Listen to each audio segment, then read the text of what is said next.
안녕하십니까. 아시아 기후변화기획센터 정대현입니다. 금년 저희 센터가 제10회 아시아 기후변화 교육센터 국제 워크숍을 개최를 했었습니다. 주제는 코로나19 시대 환경교육이 나아가야 할 방향이었습니다. 이 주제를 가지고 강연 기초 강연자를 포함해서 6분이 발표를 하셨고 4명의 토론자분들이 토론을 하셨습니다. 그래서 코로나19 시대 환경교육이 나가야 할 방향에 대한 발표 내용과 토론자분들께서 토론하신 토론 요지를 바탕으로 해서 금년 주제에 대한 결론을 내리도록 하겠습니다. 그래서 발표 내용과 이 토론 요지를 바탕으로 해보게 되면은 크게 종합 결론을 내리는데 크게 3가지 영역으로 나누어질 수 있었습니다. 하나가 첫 번째가 코로나 시대 환경 교육을 어떻게 할 건가. 두 번째는 이 코로나가 끝나고 난 뒤에 포스트 코로나 시대 때 이 환경교육을 어떻게 할 건가. 세 번째는 이 환경교육을 어떻게 하면은 효율성과 효과가 높게 실시를 할 수 있을 건가. 세 분야로 나눠질 수 있었습니다.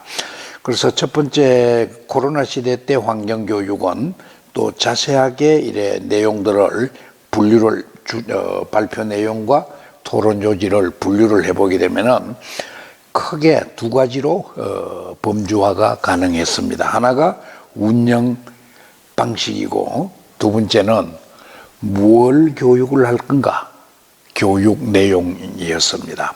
그래서 운영 방식 경우에는 기본적으로 코로나 시대 때는 이제 비대면이 원칙이다. 이것은 발표자나 토론자분들께서 공통된 의견이었습니다.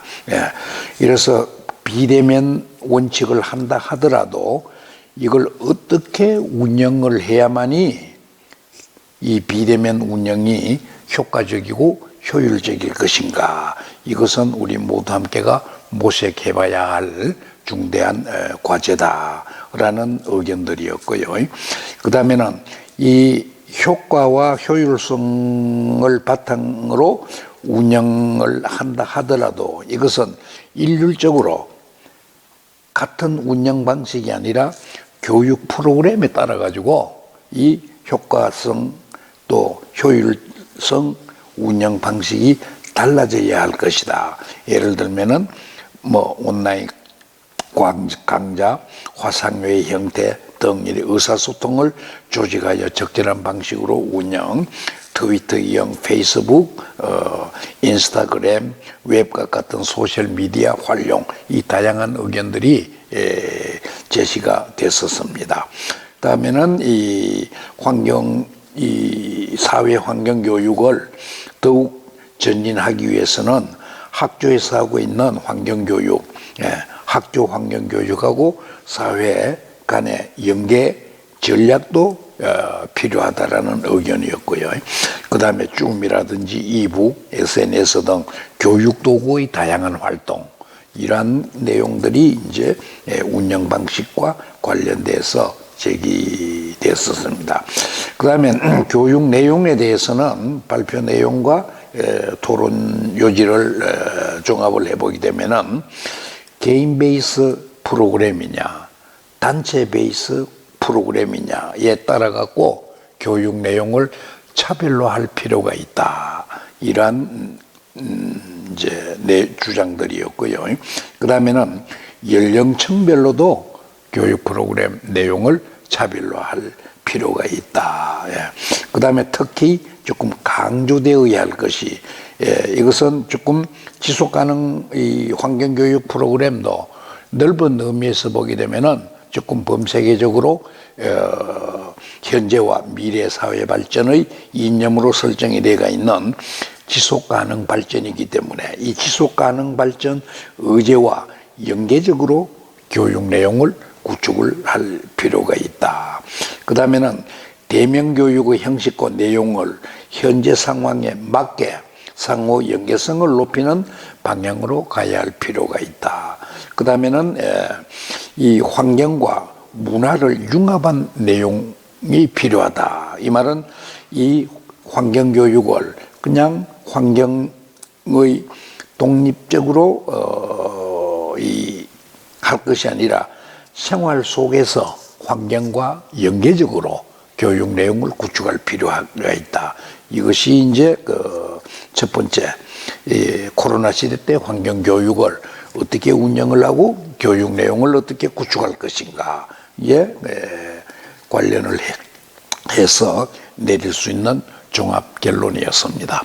그 다음에 두 번째, 코로나 시대가 끝난 다음에 이제 환경교육 문제를 어떻게 할 것인가도 발표자, 토론자 모두가 중요하게 그 문제 제기를 했었습니다.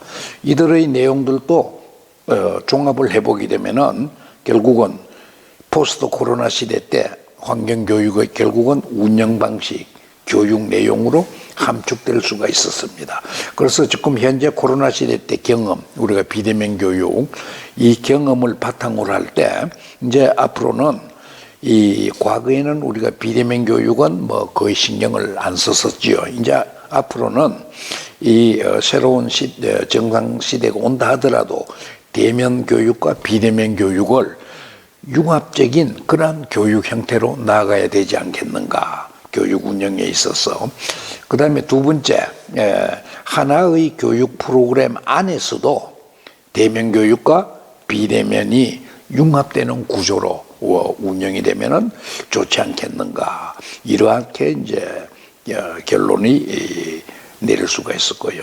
그 다음에 교육 내용과 관련해서는 이 지구적 위협과 지역적 관계를 통합적으로 해설하고 문제 해결을 하기 위한 기능 습득과 실천, 현 세대와 미래 세대를 아우르는 지역 차원의 환경교육 이행 전략, 이러한 것들이 이제 교육 내용의 주축이 돼야 돼요.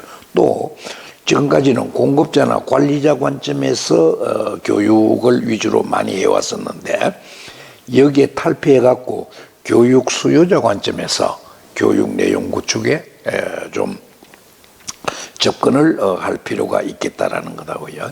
그러면은 이제 궁극적으로 가서는 자연과의 화해, 또 자연과의 공존의 길을 찾을 수 있는 그러한 내용들을 바탕으로 환경교육이 이루어질 필요가 있다. 예. 그 다음엔 이제 마지막 결론으로는 이 환경교육의 효율성과 효과를 발표자 또 토론자분들이 강조를 해 주셨는데, 우선 우리가 이 효율성과 효과의 개념을 한번 이래 구분을 해볼 필요가 있습니다. 효율성이라는 것은 우리가 설정한 어떤 목적이나 목표를 달성을 하기 위해서는 어떤 수단을 채택을 해야 하는데, 그래서 이 목표 달성, 목표 달성을 위해 채택하는 이 수단이 얼마나 올바른 수단인가, 이것이 이제 효율성에 해당이 되겠고요. 효과는 이 설정한 목표를 얼마나 달성했는가, 이것이 이제 효과가 되겠습니다. 이렇게 될 때 이제 우리가 효율성 분석을 하고 효과 분석을 한다고 할 때 그 차이점은 결국은 효율성은 목적, 목표와 이 수단 간의 타당성 분석이 효율성 분석이고, 효과 분석은 설정한 목표의 달성 수준을 분석을 하는 것이 효과 분석이 되겠습니다.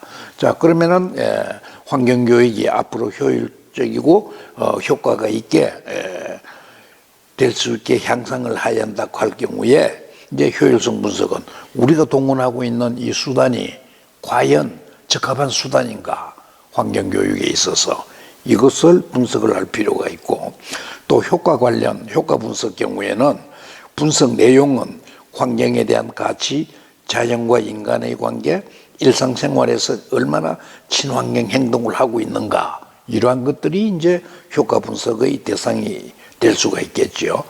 이래 보면은 이게 환경교육을 받은 후 6개월 또는 1년 후에 효과 분석을 한다고 할 경우에 이 두 가지 차원으로 나눌 수가 있습니다. 분석의 차원을. 하나는 교육생을 대상으로 하는 추적 분석이 되겠지요. 교육을 받은 사람이 교육을 받기 이전하고 교육을 받은 후 환경에 대한 가치, 또 자연과 인간의 관계, 일상생활에서 친환경적 행동이 얼마나 달라졌는지 이것을 비교 분석을 하는 것이고요. 그 다음에 두 번째는 교육생과 비교육생을 대상으로 하는 집단 간 비교 분석이 되겠습니다.